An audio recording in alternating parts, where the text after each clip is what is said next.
സങ്കീർത്തനം 16 1 മുതൽ 11 വരെയുള്ള വചനങ്ങൾ. ദൈവം എൻ്റെ അവകാശം. ദൈവമേ, എന്നെ കാത്തുകൊള്ളണമേ. ഞാൻ അങ്ങിൽ ശരണം വച്ചിരിക്കുന്നു. അവിടുന്നാണ് എൻ്റെ കർത്താവ്.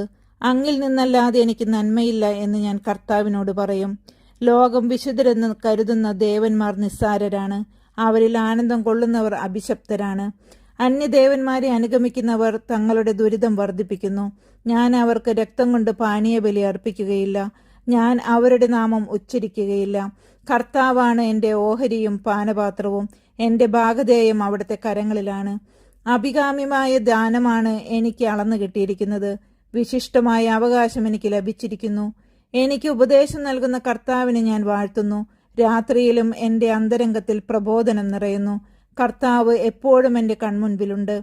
അവിടുന്ന് എൻ്റെ വലത്തുഭാഗത്തുള്ളതുകൊണ്ട് ഞാൻ കുലുങ്ങുകയില്ല. അതിനാൽ എൻ്റെ ഹൃദയം സന്തോഷിക്കുകയും അന്തരംഗം ആനന്ദം കൊള്ളുകയും ചെയ്യുന്നു. എൻ്റെ ശരീരം സുരക്ഷിതമായി വിശ്രമിക്കുന്നു. അവിടുന്ന് എന്നെ പാതാളത്തിൽ തള്ളുകയില്ല. അങ്ങയുടെ പരിശുദ്ധൻ ജീർണിക്കാൻ അനുവദിക്കുകയില്ല. അങ്ങ് എനിക്ക് ജീവന്റെ മാർഗം കാണിച്ചു തരുന്നു. അങ്ങയുടെ സന്നിധിയിൽ ആനന്ദത്തിന്റെ പൂർണ്ണതയുണ്ട്. അങ്ങയുടെ വലത്തുകൈയിൽ ശാശ്വതമായ സന്തോഷമുണ്ട്.